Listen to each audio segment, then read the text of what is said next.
Hi అండి, ఈరోజు మనం తయారు చేసుకోబోయే వంటకం బొబ్బరపప్పు గారెలు. దానికి కావాల్సిన పదార్థాలు వెల్లుల్లి, జీలకర్ర, అల్లం, పచ్చిమిర్చి, ఎండుమిర్చి. ఇప్పుడు ఈ పచ్చిమిర్చి, ఎండుమిర్చి, అల్లం వీటిని రోటి మీద దంచేసి ఆ రోట్లో వేస్తాం. రోట్లో ఒక్కొక్కటి వేసుకున్న తర్వాత మనకి ఈ బొబ్బరపప్పును ముందుగా 3 గంటల ముందు నానబెట్టుకోవాలి. ఈ నానబెట్టుకున్న బొబ్బరపప్పుని వాటర్ లేకుండా వడకెట్టుకోవాలి. రోట్లోనే వేసుకుంటే టేస్ట్ బాగుంటుందని నేను రోట్లో వేసి రుబ్బుతున్నాను. మీరు గ్రైండర్లో అయినా వేసుకోవచ్చు, మిక్సీలో అయినా వేసుకోవచ్చు. నేనైతే రోట్లో రుబ్బుతున్నాను. నేనైతే మా పల్లెటూరు స్టైల్లో మేము రోట్లో వేసి రుబ్బుతాం. ఇలా మెత్తగా రుబ్బుకోవాలండి. ఇలా మెత్తగా రుబ్బుకొని గారగారలుగా ఉండేటట్లు చూసుకోవాలండి. వాటర్ వేయకుండా రుబ్బుకోవాలండి. ఇలా తెల్లగా కడుక్కోవాలండి పప్పుని. ఇలా కడుక్కున్న పప్పుని వాటర్ లేకుండా రోట్లో వేసుకొని మనం అనేది మెత్తగా రుబ్బుకోవాలన్నమాట. ఇలా రుబ్బుకోవడం వల్ల, గ్రైండ్ చేయడం వల్ల చాలా బాగుంటాయి అన్నమాట. గారెలు అనేవి చాలా టేస్ట్గా ఉంటాయి. మా పిల్లలకి ఇలా చేస్తే చాలా ఇష్టంగా తింటారనమాట. అందువల్ల మేము ఎప్పుడు ఇలా రోట్లోనే రుబ్బుకుంటాం. ఇప్పుడు రుబ్బడం పూర్తి అయిందండి. ఈ విధంగా మనం రుబ్బుకోవాలన్నమాట.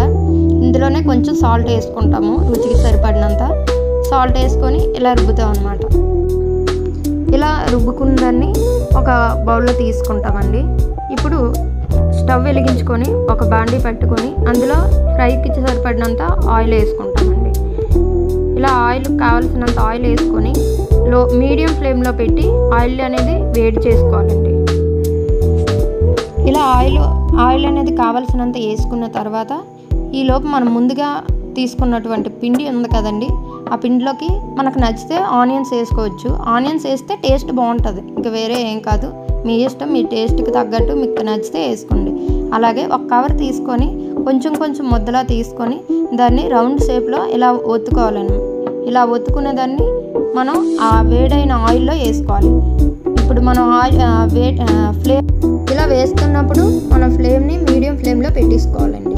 ఇలా మీడియం ఫ్లేమ్లో పెట్టుకొని అలాగే గారెలు దానికి సరిపడినన్ని గారెలు మనం ఒత్తుకొని వేసుకోవాలి. ఇలా ఎన్నైతే పడతాయో అన్నీ. ఇలా చూడండి, నాకైతే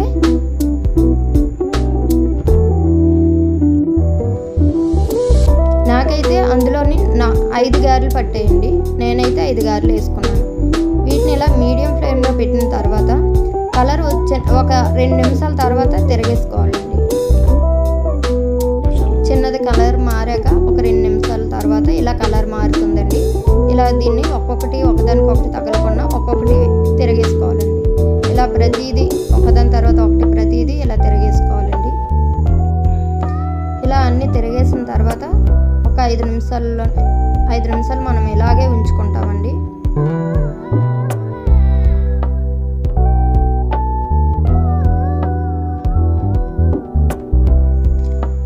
ఇప్పుడు ఒక ప్లేట్లోకి టిష్యూ పేపర్ తీసుకుంటామండి. టిష్యూ పేపర్ ఎందుకంటే